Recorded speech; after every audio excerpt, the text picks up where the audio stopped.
fact, why don't we just start there? You know, you and I were talking yesterday. Greg is staying with us for a couple days on his way to Portugal, and that was a secret. Well, it's out now. Oh, okay, no, it's okay. I'm sorry. It's okay. Oh, okay, good. It's a big place. They won't find me. Yeah, there you go. We were talking about how Trump could win the election.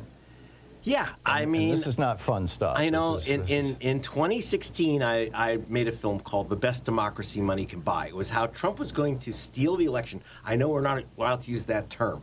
Was going to win the election by using vote suppression techniques to stop black people from voting. Right. 2016, absolutely no one thought Trump would win. You had MSNBC talking about no way to 270 electoral votes for Donald Trump. No way.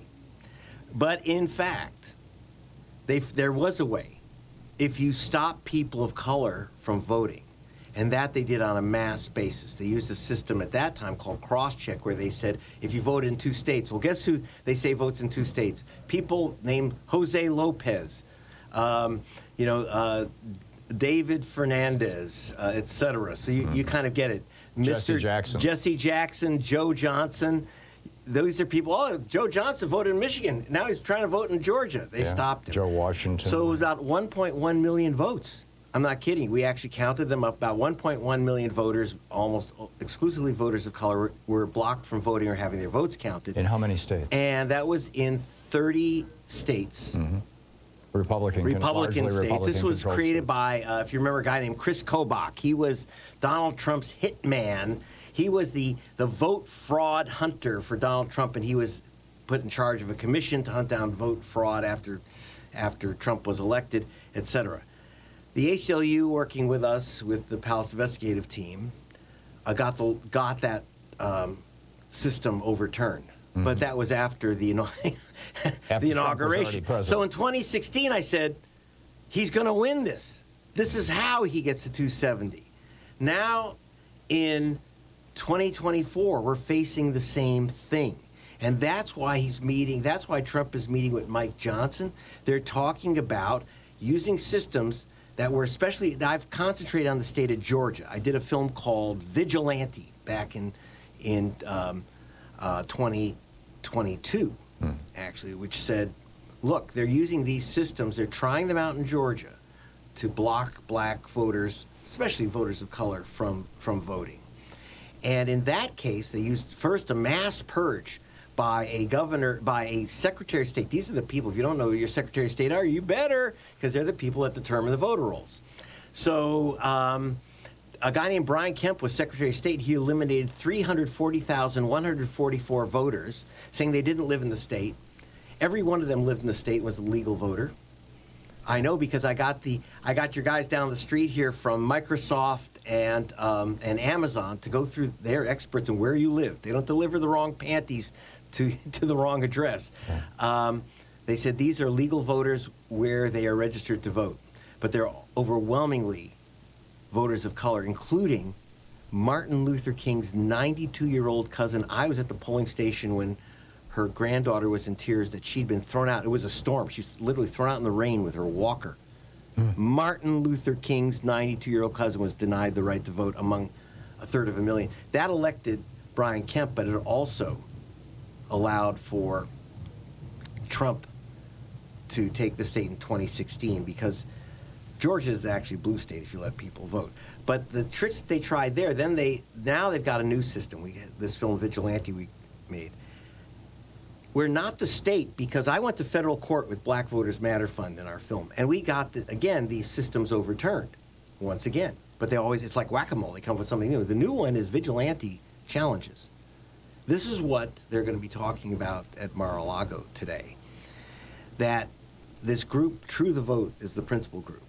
They're recruiting hundreds of thousands of people to challenge you on election day. These are not government officials. These are like self-appointed vote fraud hunters, and they can say, you shouldn't be allowed to vote. And so in the film Vigilante, which I did 2 years ago, We had one woman that I confronted, one GOP official, 80 GOP officials, all Republicans. I'm not being partisan, Tom. I'm nonpartisan. But I can't make this up. It was all Republican officials. 80 Republican officials challenged 200,000 voters. Whoa. 200,000 voters. And one woman, for example, her name is Pam Reardon. She's a GOP official. She works with Marjorie Taylor Greene. She personally challenged 32,000 people. She got the list from this right-wing group, True the Vote. She literally handed in a thumb drive to the county and said, stop these people from voting. We had another guy who dressed up like, and then I confronted her, by the way. I said, have you met these people? I showed her pictures of her neighbors that she had challenged, her black neighbors whose votes she had challenged. Do you ever talk to them? Did you see if they really lived? She said they didn't live in Georgia. I said, they're right down the street. Here's their picture. You want to talk to them? I put them on the phone. She was armed, and she chased me out of her house. Heavily armed. With a gun. Yeah, well, she won that argument. Yeah. Well, apropos of that. And then now it's going, now it's going national, and this is how Trump can win. This vigilante business has spread mainly to the 7 swing states: Michigan, Wisconsin, Nevada, Arizona, Wisconsin, and Texas too, which is important to them. Yeah. Texas is a blue state if people get to vote. I was just there investigating. So they've widened this business where people are challenging, one person challenging thousands of voters that they've never met, and that prevents them from having their vote counted. And that's how Trump can take this, because look at those numbers. If you challenge 200,000 voters in Georgia, which Trump only lost by only 11,000 votes officially.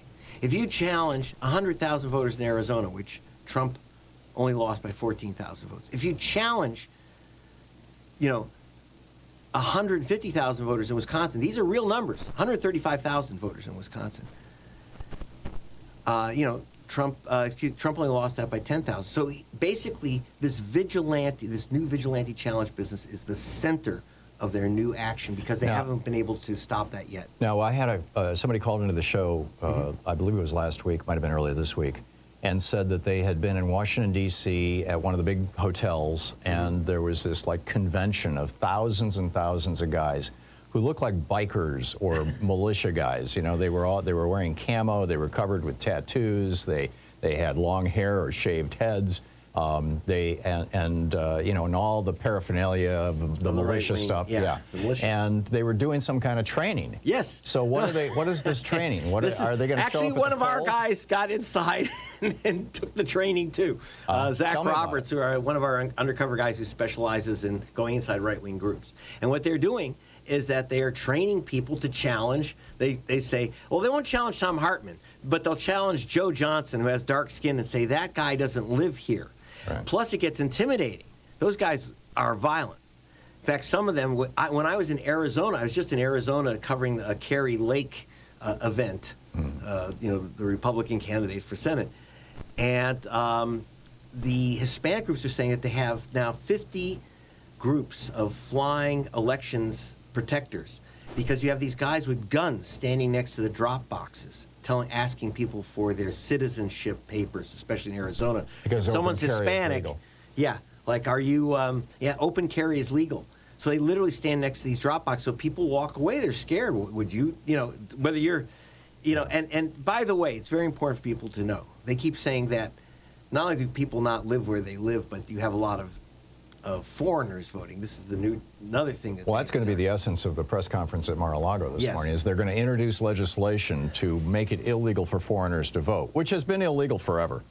Yeah. Just complete BS. Yeah. So, in Arizona, I went to meet with Russell Pierce, State Senator Russell Pierce. He's the guy who started this whole business a few years ago, saying millions of this was SB 1020, wasn't it? The Show Me Your Papers, please? Yes, Show Me Your Papers. It was basically the driving while black law, but it affected voting. It started with voting.